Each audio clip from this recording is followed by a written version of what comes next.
الحمد لله نحمده ونستعينه ونستغفره ونؤمن به ونتوكل عليه ونعوذ بالله من شرور أنفسنا ومن سيئات أعمالنا من يهده الله فلا مضل له ومن يضلله فلا هادي له ونشهد أن لا إله إلا الله وحده لا شريك له ونشهد أن سيدنا ومولانا محمدا عبده ورسوله أما بعد فقد قال الله تعالى في كلامه المجيد أعوذ بالله من الشيطان الرجيم بسم الله الرحمن الرحيم من عمل صالحا من ذكر أو أنثى وهو مؤمن فلنحيينه حياة طيبة صدق الله العظيم وقال تعالى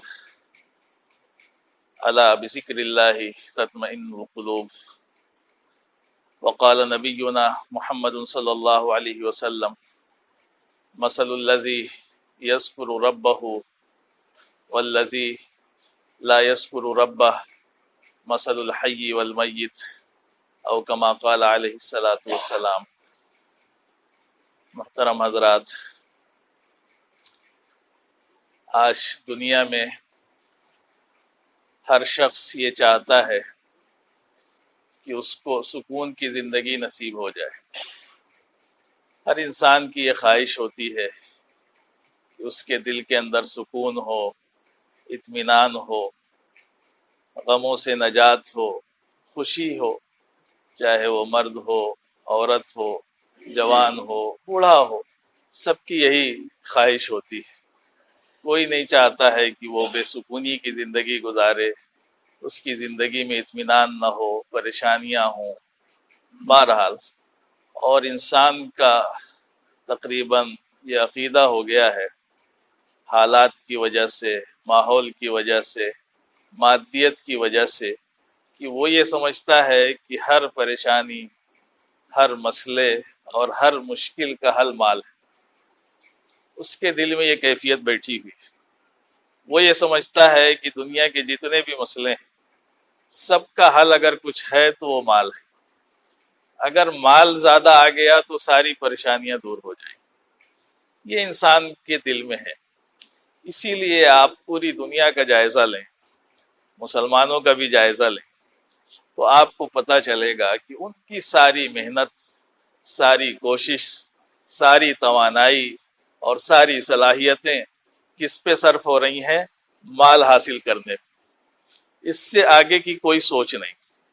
اور اس کو یہی لگتا ہے کہ اگر مال مل گیا تو سکون مل جائے گا۔ تو اس نے یہ سمجھا کہ سکون جو ہے وہ پیسے سے خریدنے سے مل جاتا ہے، تو وہ پیسے کے پیچھے بھاگ رہا ہے۔ اس کو لگا کہ ابھی تو ہمارا گھر کچا تھا، پکا ہو گیا تو سکون مل جائے گا۔ پھر پکا ہوا تو بھی سکون نہیں ملا، تو اسے لگا کہ تھوڑا اور بڑا ہو جائے گا تو سکون مل جائے گا۔ پھر اس کو لگا کہ اے سی لگ جائے گی تو سکون مل جائے گا، بہترین گاڑی مل جائے گی تو سکون مل جائے گا۔ یہ اس کی سوچ ہے، اور اسی میں وہ لگا رہتا ہے، دن رات محنت کرتا رہتا ہے۔ حالانکہ سکون اس میں نہیں مل سکتا۔ سکون ایک الگ چیز ہوتی ہے، راحت ایک الگ چیز ہوتی ہے۔ ان چیزوں سے آپ جسمانی راحت حاصل کر سکتے ہیں۔ اللہ نے دو چیزیں بنائی ہیں نا، ایک تو یہ جسم کا ڈھانچہ ہے جو آپ کو نظر آ رہا ہے، جس کو آپ دیکھ رہے ہیں، اور ایک اللہ نے اس کے اندر روح رکھی، وہ نظر نہیں آتی ہے انسان۔ تو جسم کو آرام ملتا ہے ان چیزوں سے، جس کو انسان سمجھتا ہے کہ چلو بھائی پیسے سے خرید لائیں گے، تو اس سے جو ہے جسم کو مزہ آتا ہے۔ یعنی اے سی چل رہی ہے تو اس جسم کو راحت مل رہی ہے، اچھا لگ رہا ہے، اس کو ٹھنڈک محسوس ہو رہی ہے۔ لیکن یہ جو دل ہے، اندر جو دل ہوتا ہے یہاں بائیں جانب، اس کے اندر کی جو کیفیت ہے، اس کے اندر کا جو سکون ہوتا ہے، وہ تو اوپر سے آتا ہے، اللہ کی طرف سے ملتا ہے، وہ خریدنے سے نہیں مل سکتا۔ اسی لیے آپ دیکھیں گے کہ دنیا میں بڑے سے بڑے دولت والے ہیں، پیسے والے ہیں، لیکن پریشان ہیں۔ وہ دیکھنے میں ایک عام آدمی یہ سمجھتا ہے کہ ان کے پاس بڑی دولت، بڑے سکون میں۔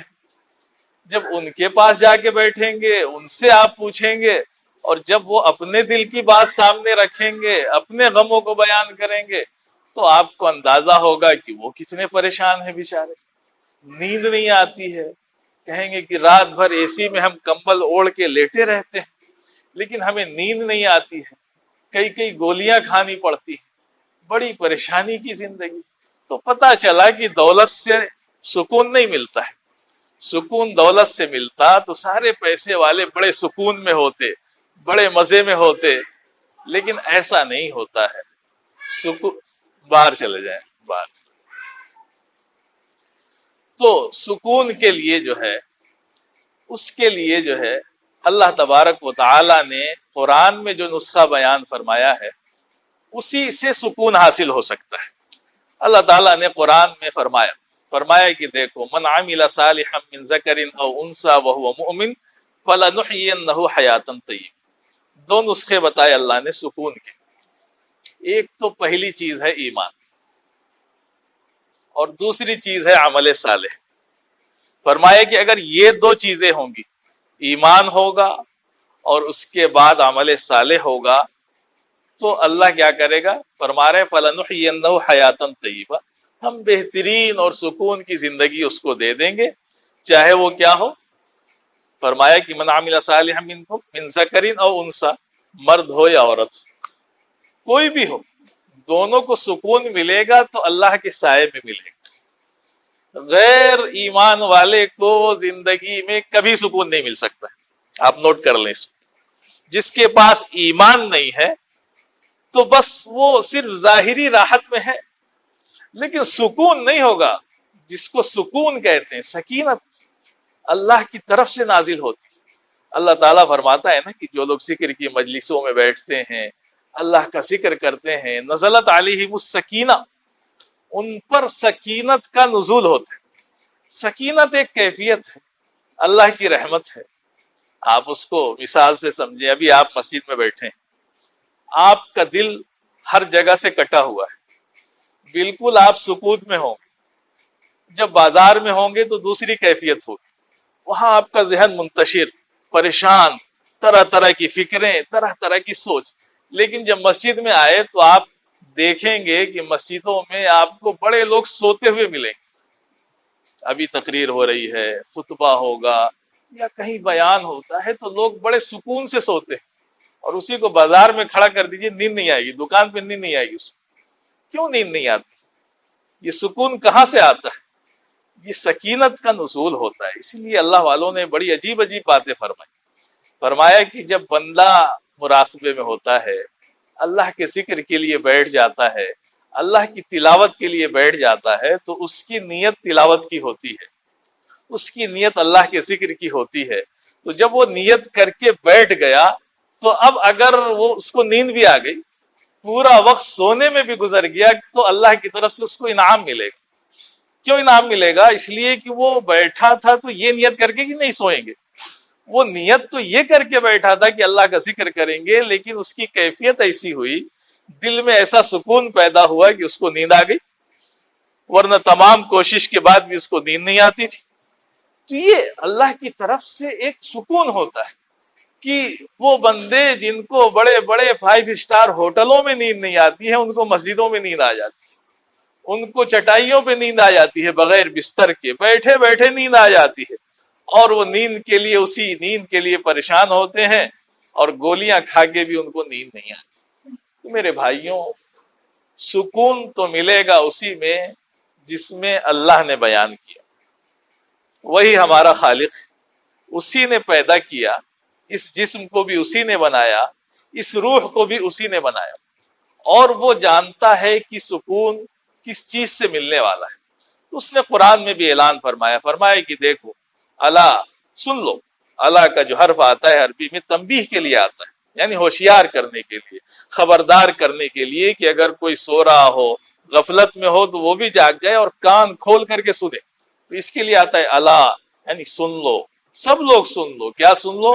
اللہ بذکر اللہ تطمئن القلوب، اللہ کے ذکر سے، اللہ کی یاد سے ہی دلوں کو سکون حاصل ہوا کرتا ہے۔ اب اللہ کے ذکر کا کیا مطلب ہے؟ یہ نہیں مطلب ہے کہ ہم دن بھر تسبیح لے کر کے بیٹھ جائیں اور اللہ اللہ کرتے رہیں، اسی کا نام ذکر ہے؟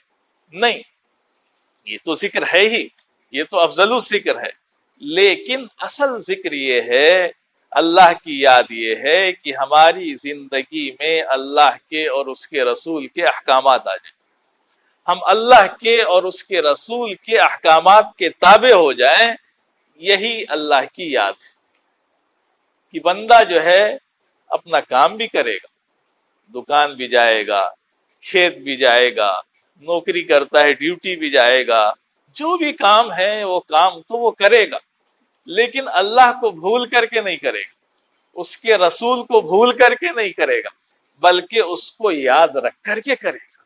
تب اللہ یہ گارنٹی دیتا ہے کہ ہم تم کو بہترین زندگی دیں گے کہ اگر تمہارے پاس ایمان بھی ہے اور اس کے ساتھ ساتھ اعمال صالحہ بھی ہے، کہ نیک عمل بھی کرتے ہو۔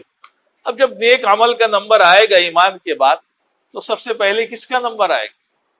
نیک عمل میں سب سے پہلا نمبر آئے گا نماز کا۔ جیسے ہی ہم نیک عمل کی طرف جائیں گے، کلمہ پڑھ کے لا الہ الا اللہ محمد الرسول اللہ، تو فوراً آپ سے مطالبہ ہو جائے گا کہ آئیے، اللہ اکبر، اللہ بڑا ہے، حی علی الصلاح حی علی الفلاح، آئیے مسجد کی طرف اور نماز کی طرف۔ یہ اللہ کی طرف سے اعلان ہوتا ہے ہر مسجد سے، پانچوں وقت اور جمعے کے دن بھی، تو اللہ کی طرف سے بلایا جاتا ہے کہ آؤ، سکون چاہیے تو کہاں آؤ؟ مسجد میں آؤ، اللہ کے گھر میں آؤ، اللہ کے مہمان بنو، یہاں آؤ گے تو تمہیں سکون ملے گا۔ اور آپ کو اندازہ نہیں لگتا ہے کہ آپ دنیا میں ہوتے ہیں، پریشان ہوں، جتنے بھی پریشان ہوں، جیسے بھی مسائل ہوں، آپ مسجد آ جائیں، اللہ کے گھر میں آ جائیں، وضو کریں، اطمینان سے وضو کریں، آپ کی کیفیت وضو میں ہی بدل جائے گی، اور پھر مسجد میں آئیں، 2 رکعت نماز پڑھیں، اللہ کے سامنے ہاتھ اٹھا لیں، 2 آنسو اگر آپ کے گر گئے تو اتنا آپ کو سکون ملے گا، اتنا سکون ملے گا، آپ تجربہ کر کے دیکھیں کہ پوری زندگی میں ساری دنیا کے سامنے آپ نے ہاتھ پھیلایا ہوگا، روئے ہوں گے، آپ کو اتنا سکون نہیں ملا ہوگا جتنا اللہ کے سامنے صرف ایک بار آپ 2 آنسو بہا دیں تو سکون مل جائے۔ یہ طاقت ہے اللہ کی، یہ اس کی کیفیت ہے۔ تو میرے بھائیوں، ہم سکون کہاں کہاں تلاش کر رہے ہیں، مال میں، دولت میں، دکان میں، تجارت میں، انسان لگا ہوا ہے، یہ خرید لیں تو سکون مل جائے، وہ خرید لیں تو سکون مل جائے۔ میرے بھائیوں، جن کے پاس سینکڑوں جہاز کے جو مالک ہیں، جن کی جو ہے ہزاروں کروڑ کی کہہ لیجیے جائیداد ہے، وہ بھی سکون میں نہیں ہے۔ کیوں سکون میں نہیں ہے میرے بھائی؟ اب کیا ان کے پاس کمی ہے؟ کوئی کمی ہے؟ کوئی کمی نہیں ہے، لیکن سکون تو پیسوں سے نہیں ملتا ہے، وہ تو ایک ظاہری چیز ہے۔ تو میرے بھائیوں، نیک اعمال سے سکون ملے گا۔ اللہ کے رسول نے فرمایا کہ عمر کو بڑھانے والی کوئی چیز اگر ہے تو وہ البر، نیکی۔ فرمایا کہ نیکی سے عمر بڑھ جاتی۔ عمر بڑھے گی کیا؟ عمر بڑھے گی کیا؟ عمر میں برکت ہو جائے گی۔ عمر بڑھے گی کیا بھائی؟ آپ 60 سال لے کر کے آئے تو 60 ہی سال جیئیں گے، لیکن آپ اس 60 سال میں اتنی اللہ آپ کو برکت دے دے گا کہ آپ کے سارے کام مکمل ہو جائیں گے۔ ورنہ آپ دیکھیں کہ اس کا الٹا ہوتا ہے، برکت ہی نہیں ہوتی ہے، انسان سوچتا رہ جاتا ہے، اس کے کام ہی نہیں ہوتے ہیں، مہینوں پڑے رہ جاتے ہیں، ادھورے رہ جاتے ہیں۔ لیکن وہی اگر اللہ برکت دے دے تو ہمارے اللہ والوں کو دیکھیے، ہزاروں کتابیں لکھ کر کے اس دنیا سے چلے گئے، اور کسی کی عمر 45 سال، کسی کی 60 سال، کسی کی 50 سال۔ کیسے انہوں نے اتنے کام کیے؟ بعض لوگوں کی زندگیوں کو جب جوڑا گیا، پوری زندگی اور ان کی کتابوں کو جوڑا گیا، تو پتہ چلا کہ روزانہ یہ 60 صفحے لکھتے تھے۔ اب بتائیں، اتنی مشغولیت، اللہ کی عبادت، مہمانوں کا آنا، لوگوں سے ملاقات کرنا، تقریریں کرنا، سارے کام کے ساتھ ساتھ روزانہ وہ 60 صفحے کیسے لکھتے تھے؟ یہ عمر میں برکت ہوا کرتی ہے، اللہ کی طرف سے ملتی ہے۔ میرے بھائیوں، اللہ نے جو بات قرآن میں کہی اور اس کے رسول نے جو بات کہی، وہ جھوٹی نہیں ہو سکتی ہے۔ ساری دنیا والے جھوٹے ہو سکتے ہیں، یہ جو پرچار کریں، یہ جو کہیں، ان کی باتیں تو جھوٹی ہو سکتی ہیں، لیکن اللہ کے اور اس کے رسول کی بات جھوٹی نہیں ہو سکتی۔ جب اس نے کہا کہ تمہیں سکون ملے گا نیک اعمال سے، تمہیں سکون ملے گا ایمان سے، تو پھر یہ جھوٹا نہیں ہو سکتا۔ تو بات چل رہی تھی کہ نیک اعمال ہمیں کرنا ہے، تاکہ ہمیں اچھی زندگی اللہ دے، تو سب سے پہلا جو نیک عمل آتا ہے وہ نماز کا آتا ہے، اور نماز کا تو بڑا اہتمام فرمایا کہ نماز کی حیثیت دین میں ایسی ہے جیسے انسان کے جسم میں سر کی حیثیت ہوتی، کہ انسان کا ایک ہاتھ کٹ جائے، ایک پیر کٹ جائے، اس کی ایک آنکھ چلی جائے، ایک کان چلا جائے، لیکن وہ زندہ رہے، لیکن اگر اس کا سر کٹ جائے تو زندہ نہیں رہ سکتا۔ یہی حال جو ہے دین میں عبادت کا ہے، یہ نماز کا ہے عبادت کے اندر، کہ اگر آپ سب کچھ کریں، دن بھر تسبیح لیے گھومتے رہیں، آپ قرآن کی تلاوت بہت کر لیتے ہیں، یا اور کسی نے بتا دیا آپ کو اس کے اوراد و وظائف پڑھتے رہتے ہیں، لیکن نماز نہیں پڑھتے، تو نماز نہیں پڑھتے تو آپ کا سر ہی غائب ہے، اور جب سر غائب ہے تو زندگی کیسی؟ تو ساری عبادتیں تو ختم، اس لیے کہ آپ نے جو عبادت کی جڑ تھی، جس پہ اس کی کہہ لیجئے بنیاد قائم تھی ایمان کے بعد، وہ ہے نماز۔ اسی لیے آپ دیکھیں اللہ کے وسلم نے کیسی بات فرمائی، رحمت للعالمین ہے، سارے جہانوں کے لیے آپ کو رحمت بنا کر کے بھیجا گیا، اتنے رحیم اتنے شفیق کہ جانور بھی آپ کو دیکھ کر کے جو ہے آپ سے کہہ لیجئے شکایتیں کیا کرتے تھے، آپ جانوروں کے لیے بھی رحمت، انسانوں کے لیے تو کیا پوچھنے، ہے نا، ساری انسانیت کے لیے رحمت۔ لیکن آپ نے فرمایا کہ میرا دل یہ چاہتا ہے کہ میں نماز کے لیے مصلی پہ کسی کو کھڑا کر دوں اور میں جماعت میں شریک نہ ہوں، اور کچھ لوگوں کو، جوانوں کو لے کر کے جاؤں اور گھر گھر گھوموں اور یہ دیکھوں کہ کون لوگ ایسے ہیں جو نماز میں نہیں آتے، اور جو نماز میں نہیں آتے ہیں میرا دل یہ چاہتا ہے کہ ان کے گھروں میں جا کے آگ لگا دوں۔ آپ بتائیں، سوچیں کہ رحمت للعالمین جیسا شفیق یہ کہہ رہا ہے کہ میرا دل یہ چاہتا ہے کہ میں لے کر کے جاؤں لکڑیاں اور ان سب کے گھروں میں آگ لگا دوں جو مسجدوں کو نہیں آتے ہیں، جو نماز نہیں پڑھتے ہیں۔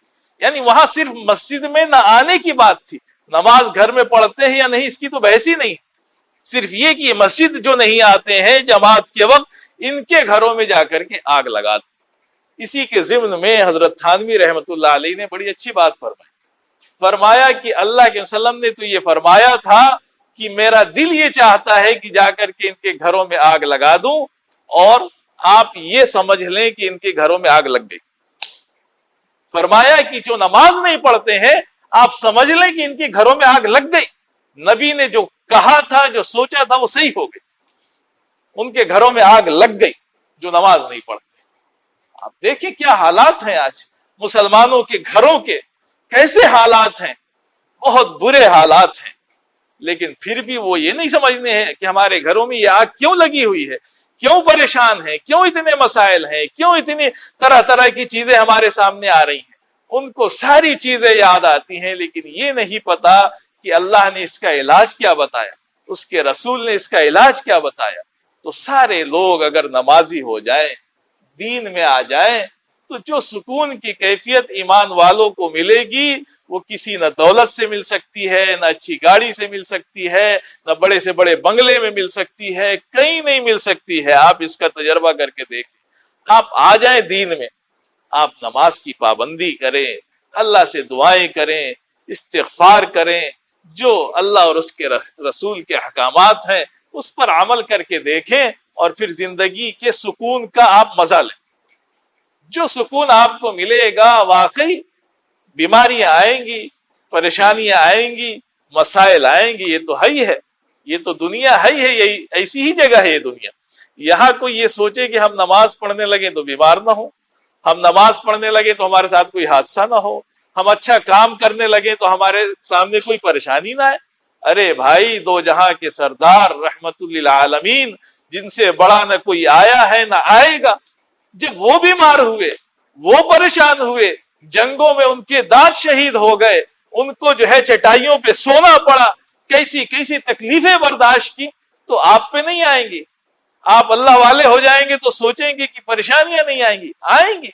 دنیا اللہ نے بنایا ہی یہ قید خانہ ہے، یہ جنت نہیں ہے کہ یہاں مزے میں رہیں گے آپ، یہ تو حبس المومن ہے، قید خانہ ہے یہ۔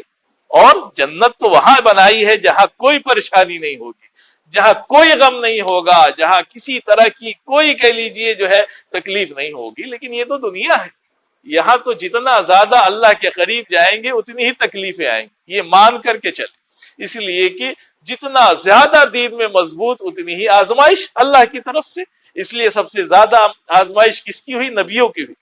اللہ کے رسول نے فرمایا کہ جتنی تکلیف مجھے پہنچائی گئی اتنی تکلیف کسی کو نہیں پہنچائی گی اور نہیں پہنچائی جائے گی. آپ بچپن سے لے کر کے دیکھیں کہ آپ پیدا ہی یتیم ہوئے، باپ نہیں، اور پھر اس کے بعد ماں بھی چلی گئی، ایک دادا کا سایہ تھا وہ بھی چلے گئے، ایک چچا کا سایہ تھا وہ بھی چلے گئے، پوری قوم آپ کے خلاف.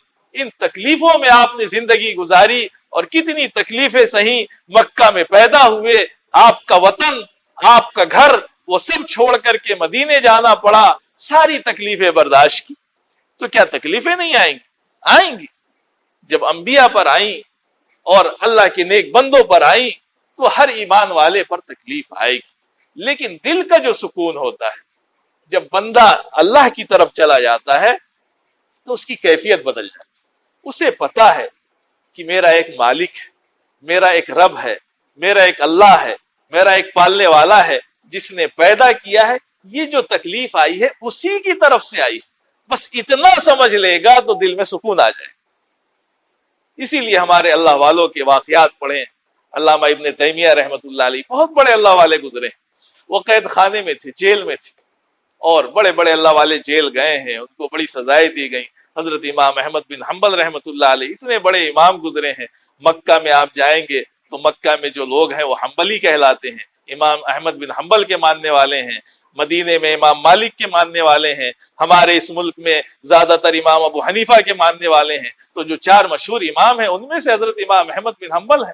لیکن ایک مسئلہ پیدا ہو گیا. ایک خلیفہ گزرا ہے معتصم باللہ، اس نے جو ہے ایک مسئلہ پیدا ہوا فتنے خلق قرآن کا، یعنی اس نے قرآن کو کہہ دیا کہ یہ اللہ کی مخلوق ہے.